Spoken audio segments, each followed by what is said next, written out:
Les problèmes de Postbank sont de deux ordres. Nous avons des problèmes financiers et nous avons des problèmes opérationnels.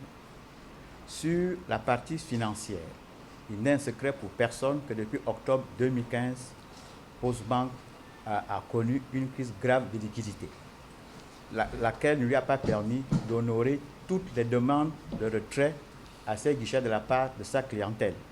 Il y a donc un plan de redressement qui a été mis en œuvre pour permettre à Postbank non seulement d'être à même d'honorer toutes ces demandes de retrait, mais également de respecter l'ensemble des ratios prudentiels édictés par l'ACOBA. Et cet apport de trésorerie ne peut venir que de la part de l'État. Et vous avez suivi ce matin toute la communication qui a été faite autour de ça, à savoir que les besoins de Postbank ont été chiffrés, ils ont été transmis à qui de droit. Il y a un calendrier de mobilisation des fonds qui a été communiqué également à qui de droit. Donc, le moment venu, on saura exactement quel est l'effort financier qui a été fait de la part de l'État pour qu'on soit à même de communiquer à nos clients à quel moment ils pourraient passer à nos guichets.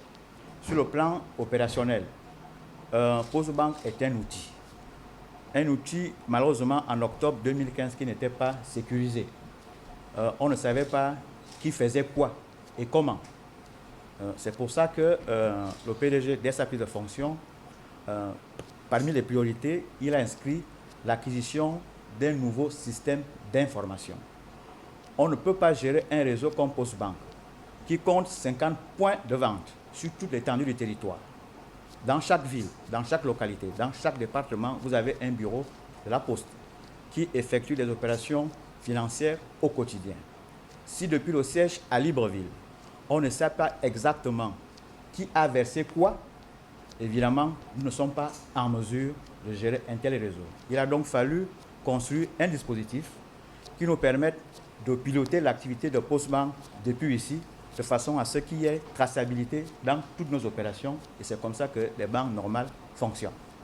Aujourd'hui, évidemment, tous les épargnants qui se plaignent au niveau de Postbank, tous ne vous disent pas que nous avons des soldes douteux. C'est-à-dire que quelqu'un qui n'a jamais versé quoi que ce soit à Postbank se retrouve avec un solde de 15 millions. Vous comprenez bien que si on doit le servir, eh bien, nous sommes en train de pénaliser le client qui aurait fait des vrais versements. Donc, il y a donc ce travail d'assainissement qui est en cours et qui est pratiquement arrivé à la fin. Nous avions également des problèmes, on va dire, de gouvernance. Ça, je préfère laisser le PDG vous en parler. Gouvernance, ça veut dire au niveau des organes. Quand vous avez un conseil d'administration qui se résume, on va dire, à 3 personnes, parmi lesquelles les membres du personnel, vous comprendrez que les débats sont complètement déséquilibrés, puisque c'est le conseil d'administration qui doit surveiller, on va dire, toutes les activités, tous les actes de gestion qui sont posés par le directeur général.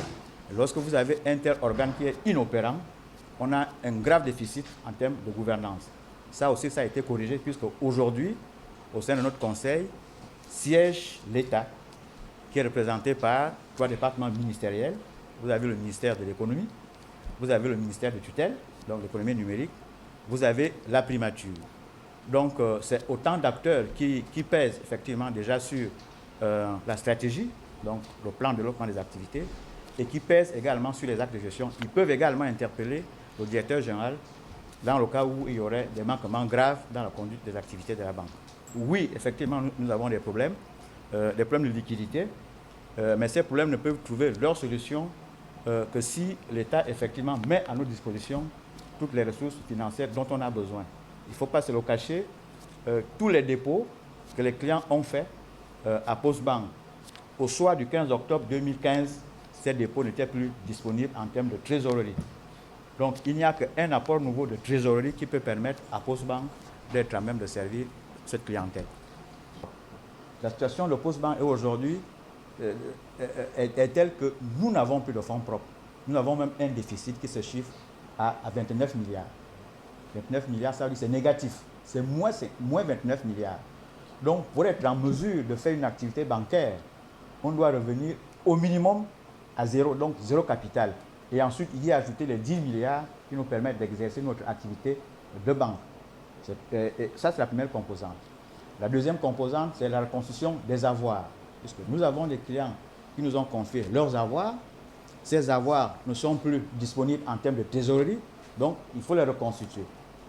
Et enfin, nous avons, comme je l'ai indiqué, une troisième composante, l'acquisition d'un nouveau système d'information. Tous ces besoins ont été chiffrés à 61 milliards de francs CFA.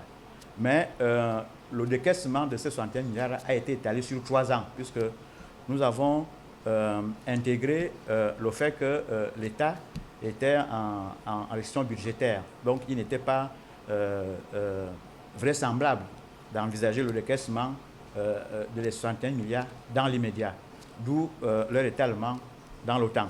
Donc, une première tranche de 20 milliards la première année, une deuxième tranche de 19 milliards la deuxième année et le solde à la troisième année. Donc, ça, c'est ce qui est du plan de redressement. Il a été approuvé. Malheureusement, à l'heure où nous avons cet échange-là, il n'est pas encore formellement approuvé par le gouvernement.